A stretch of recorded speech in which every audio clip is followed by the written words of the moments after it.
Hello, Saul Muerte here again for another installment of our Dennis Wheatley's Library of the Occult, where we open up that vault of literacy wonders that was established when Dennis Wheatley put his name to a series or a collection of known or some unknown books that were dedicated to the occult.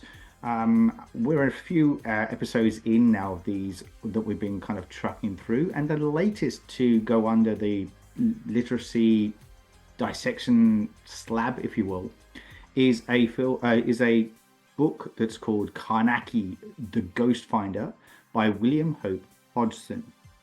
Now, Carnacki The Ghost Finder is a collection of supernatural detective stories, as I said, by William Hope Hodgson, featuring the titular character Thomas Carnacki, a determined and skeptical ghost hunter who operates with a mix of science, intuition, and ancient lore.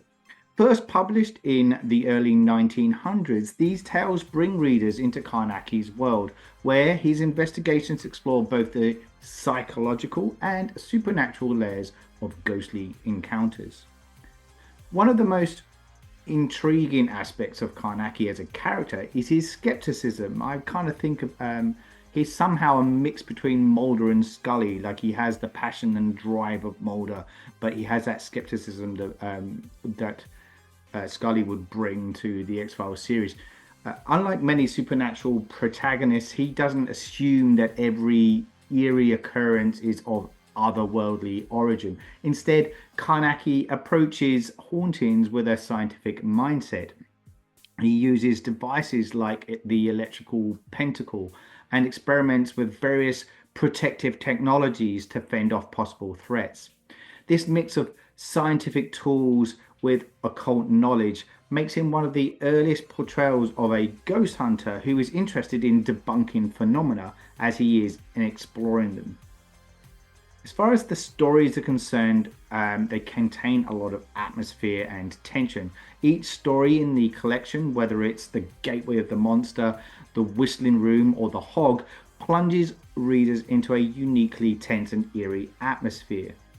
Hodgson's descriptions are vivid and unsettling, and he uses darkness and silence and isolation to great effect. This builds upon the suspense in ways that sometimes feels timeless when you're reading it.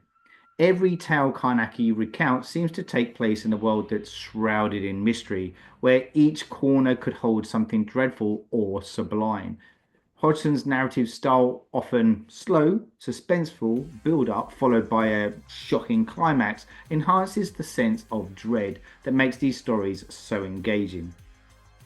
Hodgson challenges the reader to question what is real versus imagined, often leaving ambiguity around the supernatural events Carnacki encounters. For example, in The Whistling Room, a story about an unnerving noise in an old mansion, there is an underlying psychological tension that makes us question the nature of fear itself. Is it the spirit realm influencing Carnacki's perception, or is it the power of human imagination reacting to an isolated setting?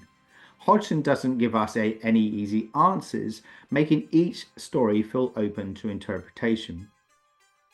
Though Carnacki The Ghost Finder may not be as widely known today, Hodgson's blend of detective work and supernatural investigation paved the way for later paranormal detectives. Characters like John Silence and even the modern-day paranormal investigators we see in literature and film owe a debt to Carnacki's investigative approach and cautious skepticism. Carnacki The Ghost Finder is a richly atmospheric and suspenseful read, perfect for fans for both detective fiction and ghost stories. Hodgson's writing captures a unique mix of early 20th century spiritualism and scientific curiosity, making it an engaging choice for readers interested in exploring ghostly tales with a detective's touch.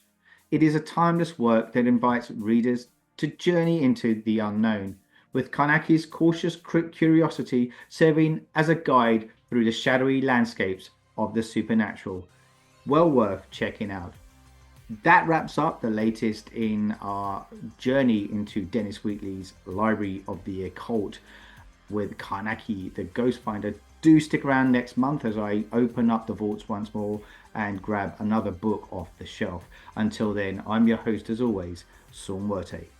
Goodbye.